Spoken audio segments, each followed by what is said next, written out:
Continuamos en UPAO Noticias y si bien es cierto, estamos viviendo una pandemia, una emergencia sanitaria por la COVID-19, hay otros problemas que merecen la debida atención y la importancia que merecen, sobre todo en buscar soluciones.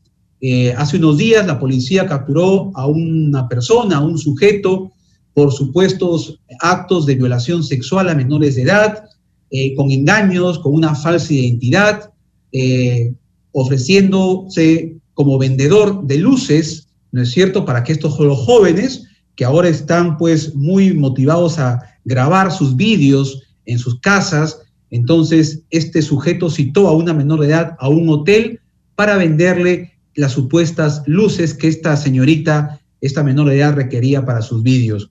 Además, la violencia familiar, se han incrementado casos durante esta pandemia y todo lo que concierne pues a la salud emocional de la familia hay que tener siempre presencia para poder abordarla de manera muy responsable. Vamos a conversar con el doctor en psicología Juan Santisteban. Él es docente en la Universidad Privada Antonio Borrego sobre justamente estos temas que siempre son de interés y que necesitan con urgencia ser atendidos. Doctor Santisteban, bienvenido a Pau Noticias, buenas tardes.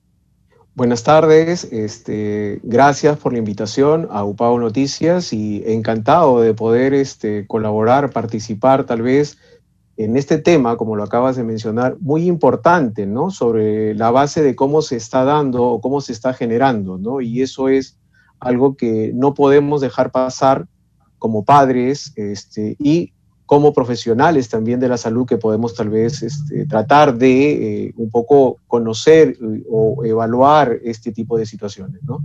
Bien, ¿qué se puede hacer, doctor Santisteban, desde la familia, nosotros como padres en casa que estamos trabajando con nuestros hijos, alertarlos a que no se dejen persuadir, sorprender, ¿no es cierto?, engañar por estas personas inescrupulosas, malas personas, que bajo ciertas identidades pues dan rienda suelta a sus instintos, a sus bajos instintos, hasta llegar a violar a estos menores de edad.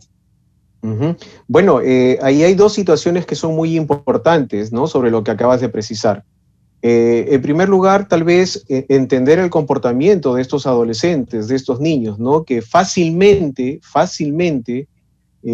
generan ese contacto, ¿no?, y son seducidos tal vez a partir de esa información, a partir tal vez de esa escucha que le dan estas personas, ¿no?, porque ahí hay que entender, como lo decías, ¿no?, cómo un adolescente de 14 años puede incurrir en una situación de este tipo, ¿no?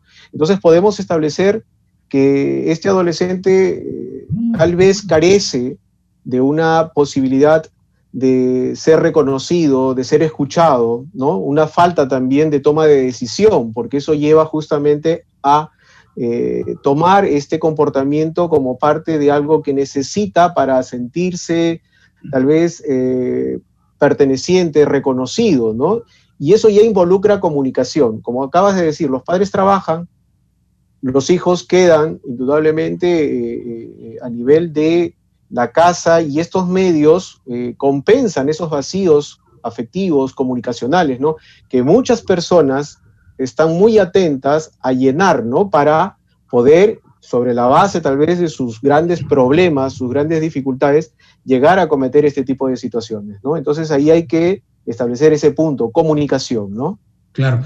Ahí, por lo que usted manifiesta, doctor, hay entonces mucha responsabilidad en los padres. Los padres, si bien es cierto, no podemos dejar de trabajar, pero eso no significa de que no estemos conectados o interactuemos con las necesidades propias de nuestros hijos. Eso no es justificación, ¿no es cierto? Ahí entonces hay una gran responsabilidad de padres que de repente, como usted dice, han dejado ese espacio vacío, que ese adolescente lo encuentra en esta persona bajo identidades falsas y que son violadores. Exacto. Mira, el hecho de comunicar no solamente es el punto de transmitir mensajes, ¿no?, sino que tanto ese mensaje al adolescente, al hijo, llega de manera afectiva, ¿no?, y se establece tal vez una sintonía en la comunicación de padre e hijo, ¿no?, porque muchos padres llegan y te refieren, pero yo converso con mi hijo, yo estoy con mi hijo, ¿no? Pero el punto es de que ellos no sienten que esa comunicación que establecen con sus padres o que se da en ese contexto familiar es afectiva, es nutritiva, ¿no? Entonces es ahí donde esos vacíos son compensados por esa necesidad de reconocimiento, ¿no? De escucha de estos adolescentes, y fácilmente cae en este tipo de personas como que llegan a generar ese nivel de interacción, de seducción, ¿no? Hay teorías que explican esto, ¿no? Y que sucede o terminan en este tipo de situaciones de abuso sexual, ¿no? Claro.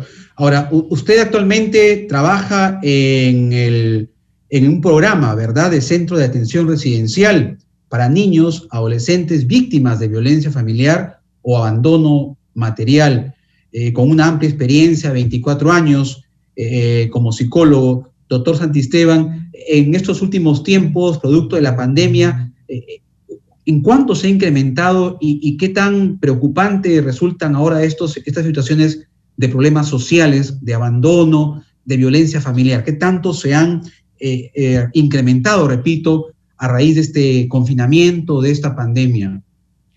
Sí, las estadísticas son alarmantes. Por ejemplo, el Observatorio Nacional de Violencia, en una estadística a agosto de este año, proyecta, por ejemplo, un 49.5 de casos de maltrato psicológico, un 39.8 de maltrato físico y un 10.71 en lo que es abuso sexual. O sea, estamos hablando solamente de cifras, o sea, que van de agosto hasta agosto, de enero, por el Observatorio de Violencia, ¿no? Que es un elemento importante también para darnos la llamada de alerta, ¿no? Para estar ante una situación como la que vivimos de pandemia, que se está abordando solamente en una perspectiva, lógico, es importante, ¿no?, de salud física, pero también es necesario que las estrategias o políticas vayan sobre estos datos a hacer un abordaje también de la salud mental, ¿no?, que es algo que todavía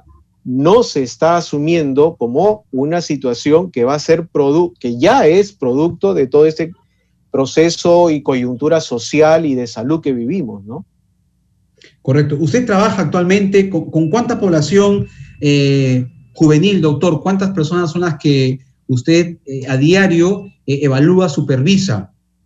Bueno, lógicamente en la institución que trabajo es perteneciente al Ministerio de la Mujer, y trabajamos con un aproximado de 50 adolescentes, ¿no? Que lógico es una población dinámica, ¿no? Que no es estática en nosotros y que mayormente pues presenta indicadores o que son expuestos a este tipo de variables de violencia, ¿no?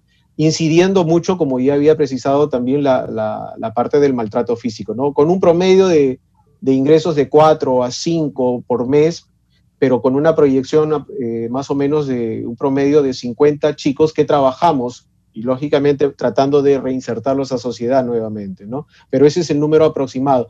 Solamente de mi institución, que tiene un trabajo tal vez de acoger al niño y de tenerlo durante un tiempo para trabajar estos aspectos que vienen sobre la base de la violencia, ¿no?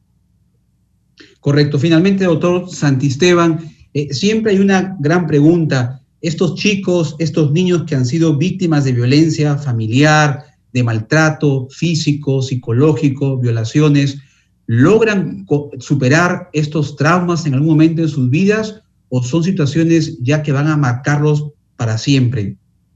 Es importante la pregunta, ¿no? Porque el abordaje profesional multidisciplinario va a permitir que este trabajo sea eficaz y eficiente.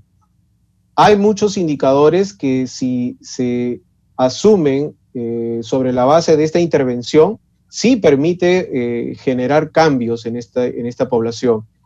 Estos procesos, cuanto más antes sean intervenidos, hay una proyección mucho más positiva de que sean superadas las dificultades y que se adapten a nivel personal, a nivel familiar y a nivel social. O sea, es importante abordarlo lo antes posible. Claro, tempranamente, como se dice. Exacto. O sea, una vez que se detecta eso, inmediatamente hacer el abordaje profesional y hay un gran porcentaje de éxito en la medida de que se dé de esa manera, ¿no? Ese es el punto que podríamos tener en cuenta. Muy bien, le agradecemos por su tiempo, doctor Juan Santisteban. Habrá otro momento para conversar. El tema es muy importante, el de la salud mental, emocional, sobre todo de una población tan vulnerable como son los menores de edad, víctimas de violación, abusos y otros maltratos. Muy amable, doctor Santisteban. Hasta una próxima oportunidad. Muchísimas gracias a ustedes y encantado de poder apoyarlos en cualquier momento. Gracias. Muy bien, gracias. Hacemos una pausa y regresamos en UPAO Noticias.